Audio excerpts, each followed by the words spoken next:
शैतानिर्रजीम बिस्मिल्लाहिर्रहमानिर्रहीम वला तहसबन्नल्लज़ीना, और ना गुमान करें वो लोग कुतिलू जो मारे गए फी सबीलिल्लाह अल्लाह की राह में, ना तुम गुमान करो उनके बारे में जो मारे गए फी सबीलिल्लाह अल्लाह की राह में अमवाता के वो मुर्दा हैं। यानी जो अल्लाह की राह में मारे गए उनको क्या कहेंगे?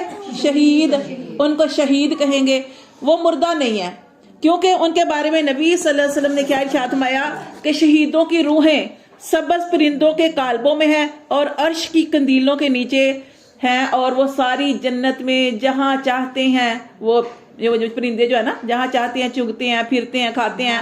तो अल्लाह ताला ने एक दफा इनसे पूछा शहीदों से कि तुम्हें कुछ चाहिए, कोई चाहत है तुम्हारी? वो कहने लगे अल्लाह सारी नेमत तो हमारे पास है, अल्लाह जन्नत तूने दे रखी है, हमें और क्या चाहिए? फिर अल्लाह ने पूछा, फिर उन्होंने वही कहा, फिर अल्लाह ने तीसरी मरतबा इनसे पूछा कुछ और चाहिए, कोई और चाहत है? वो कहेंगे अल्लाह तबारक व तआला और तो हमारी कोई चाहत नहीं है, लेकिन ये कि हमारे जिस्मों के अंदर दोबारा रूह डाली जाए और हम दुनिया में जाएं, फिर अल्लाह वो लज्जत हासिल करें जो जहाद के वक्त हमें लज्जत हासिल हुई थी। अल्लाह तेरी राह में जाएं, तेरी राह में जान दें, फिर हम वो लज्जत हासिल करें। तो अल्लाह ताला क्या फरमाएंगे? अल्लाह ताला फरमाएंगे कि जो मेरे पास आ चुका वो दोबारा दुनिया में नहीं जा सकता। तो देखिए एक और रिवायत में आता है कि जब इंसान को दुनिया में जाने के बाद आगे अल्लाह ताला अच्छा बेहतरीन जो ठिकाना दे देते हैं, मिसाल के तौर पर जन्नत दे देते हैं, कोई इंसान भी दुनिया में आना पसंद नहीं करेगा सिवाय शहीदों के। शहीद क्यों आरजू करेंगे? शहीद इसलिए आरजू करेंगे कि अल्लाह हम दुनिया में जाएं और फिर जाके वही जो अल्लाह तेरे रस्ते में हम शहीद हुए थे फिर हम जाके फिर जहाद करें। क्योंकि हमने एक हदीस पढ़ी थी जिसमें आप से इरशाद में था कि शहीद जो हैं जैसे वो इस दुनिया से जाती हैं उनकी रूह मतलब कोई शहादत उनको मिलती है तो क्या होता है, उनके सारे गुनाह अल्लाह ताला माफ कर देते हैं सिवाय कर्ज के। कर्ज माफ नहीं। मकरूज जो है ना, उस अगर वो शहीद भी हो गया तो वो जन्नत में नहीं जा सकता, उसके अंदर हाँ लटकी रहेगी उसकी, क्योंकि जब तक वो कर्ज। इसीलिए जब कोई फौत होता था ना तो आप सल्लल्लाहु क्या करते थे? आप सल्लल्लाहु अलैहि वसल्लम पूछा करते थे कि इसके ऊपर किसी का कर्ज तो नहीं है?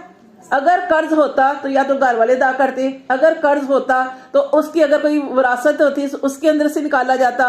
अगर कोई कर्ज होता और अगर विरासत भी ना होती, घर वाले भी देने के काबिल ना होते, तो महफिल में पूछा जाता कि कौन इसका कर्ज देगा, फिर आपसे सब नमाज़ जनाजा पढ़ाते थे।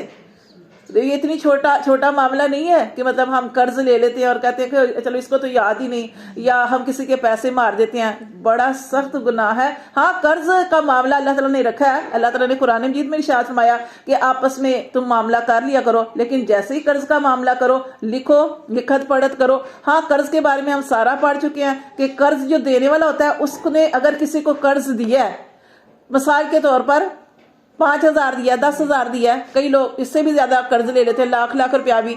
तो जितनी रकम कर्ज दी है उसकी मुद्दत मुकर्रर कर लो। मुद्दत मुकर्रर कर ली, अब जितनी रकम उस शख्स ने किसी को कर्ज दिया उतना ही रोज सदका करने का सवाब उस बंदे के नामा माल में लिखा जाएगा। कोई छोटी फजीलत है?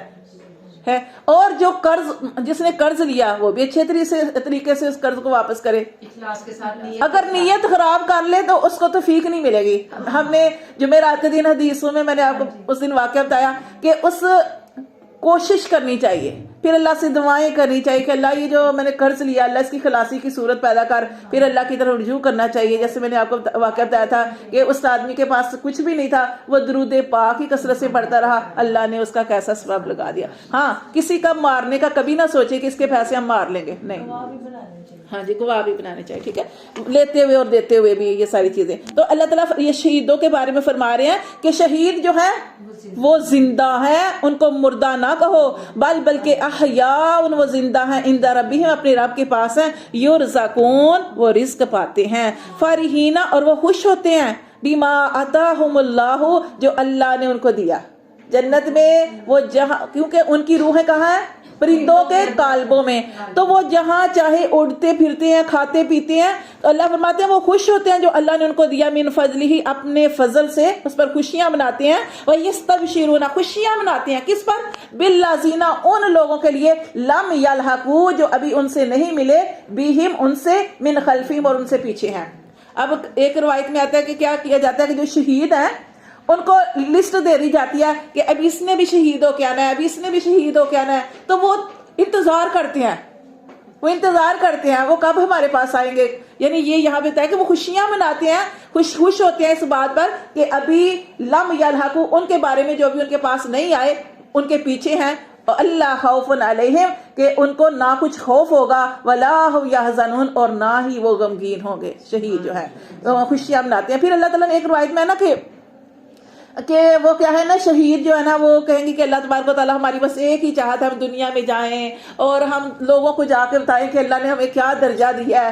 تو اللہ تعالیٰ وہی فرمائیں گے کہ جو میری طرف آ چکا وہ واپس نہیں جا سکے گا. تو پھر وہ کہیں گے کہ اللہ ہماری بات کون پہنچائے گا، مطلب ہمیں اللہ نے ہمیں اتنی نعمتیں دی ہیں، یہ چیزوں کے بارے میں کون بتائے گا لوگوں کو. تو اللہ تعالیٰ فرمائیں گے یہ میرا کام ہے، میں پہنچا دوں گا. تو یہی اللہ تعالیٰ نے فرمایا کہ ہمیں یہی قرآن مجید میں ملتا ہے کہ جو شہید ہیں ان کا بہت اعلیٰ درجہ ہے، وہ زندہ ہیں، ان کو مردہ بھی نہیں کہنا، اور وہ جنت میں جہاں چاہے کھاتے پیتے ہیں. اللہ فرماتے ہیں ایسے لوگ ہیں کہ نہ خوف ہوگا ان پر، نہ ہی وہ غمگین ہوں گے. یستبشرون، وہ خوشیاں مناتے ہیں، بنعمت من اللہ، اللہ کی نعمت کی، وفضل، اور اللہ نے جو ان پر فضل کیا اس پر خوشیاں مناتے ہیں. وان اللہ، اور بے شک اللہ، لا یضیع، اللہ نہیں ضائع کرتا، اجر المومنین،